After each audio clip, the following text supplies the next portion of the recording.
Oi, gente. Quem não me conhece, sou Leia Muniz, do canal @LeiaMuniz5310. Vou contar uma história para vocês interessante e até um pouco engraçada, mas tem um fundo de verdade, né? E assim vou contar em 2 ou 3 capítulos. O título dessa história é Quem Roubou o Inverno? Vamos lá? E eis que numa certa ocasião, em certo ano e cidade desconhecida, o calor estava insuportável e os seres humanos desfaleciam dentro de suas casas com a quentura do tempo. O desânimo era geral entre os homens, mulheres e crianças. Nem se fala. Os hospitais estavam repletos de doentes, não só pelas doenças já existentes, mas pela falta d'água. Em vários bairros da cidade não havia água. E quem sofria mais com essa situação era principalmente os mais pobres. Sem água suficiente para os moradores, as doenças surgiram imediatamente, sem que as autoridades médicas e a Secretaria de Saúde tivessem tempo sequer de descobrir remédios ou antídoto suficiente para acabar com a proliferação das bactérias que devastavam com muita rapidez o corpo humano. Fragilizada, a população caía pelas calçadas, sufocadas e mortas de sede. As represas e reservatórios estavam totalmente secas. As matas e florestas pegavam fogo com o calor excessivo. Muitos animais eram resgatados, porém, vindo a morrer logo em seguida. Não havia água para apagar o fogo e nem tampouco para cuidar dos animais feridos.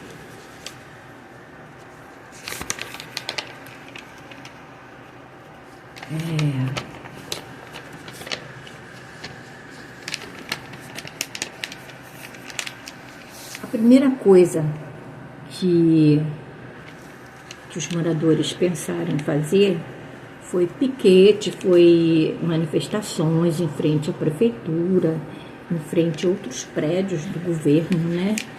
E foi a primeira coisa que eles pensaram. Mas os mais afoitos, né? Aqueles que gostavam de uma confusão, digamos assim, apesar de fracos e desnutridos, até perceberem que nada adiantaria. Todo aquele esforço que eles fariam só aumentaria sua sede. E não era sede de justiça, e sim sede de falta de água mesmo. Não havia água nos açudes e rios suficiente para encher as caixas d'água e chegarem até as torneiras das casas. O sofrimento era demasiado grande. As plantações morriam antes da colheita e não havia mais sementes suficientes para o plantio. Os supermercados, com as prateleiras vazias, mostravam aos habitantes da terra como seria o seu fim. Nem os ricos e poderosos conseguiam água para a sua sobrevivência, por mais que roubassem dos pobres coitados. O verão estava sendo o ano todo, um calor infernal. E as outras estações do ano? Quem roubou o inverno? Perguntavam aos gritos, nas sacadas e pelas ruas da cidade. Praias? Quem queria saber de praias, com o sol torrando seus miolos?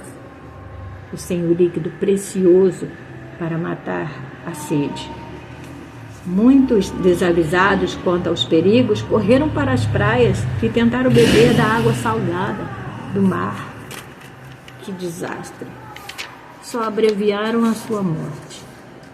O ditado popular, sombra e água fresca, não existia mais. Não havia água fresca e as sombras estavam escassas, pois com a falta d'água, as árvores que serviam de abrigo para os animais e pássaros estavam secas e sem folhas. Não existia sombra. As paredes das casas estavam esquentando com o calor do sol e algumas até provocando incêndios por causa da alta combustão. A água para apagar os incêndios? Onde encontrar? Do mar não era viável. Nem forças eles teriam para executar essa tarefa. Os incêndios continuavam se alastrando pelas casas, pelos prédios, como se fossem palhas secas. Quem roubou o inverno? Tornavam a gritar os que ainda tinham fôlego, ainda tinham voz. Não quero mais o verão, disse a mulher, ao perceber que seu corpo suado e cansado, depois de um cochilo à tarde, que na verdade ela nem sabia se foi um cochilo ou se ela desmaiou. Seu corpo esquentava como se fosse implodir. Correu para o banheiro e abriu com toda a força o registro do chuveiro. Algumas gotas caíram sobre sua cabeça e logo em seguida secaram. Quem diria que alguns anos atrás essa mesma mulher esperava ansiosa pelo verão? Praias, diversão. Agora ela repetia continuamente: não quero mais o verão. Cadê o inverno? Tarde demais. O inverno havia desaparecido da face da terra, como num conto de fadas ou num conto de bruxas malvadas. O inverno havia sido roubado e o calor estava matando tudo. Estou sonhando, pensou a mulher. Ou pior, um pesadelo. De certo que vou acordar assim que eu me der um beliscão. Que nada. Não era sonho e nem pesadelo. Era simplesmente a realidade acontecendo bem debaixo do seu nariz. Esse foi o primeiro capítulo. Se vocês quiserem acompanhar a história até o final, para ver como acabou, continue assistindo aos vídeos no canal @leamuniz5310. Bom, até o próximo capítulo. Tchau, tchau.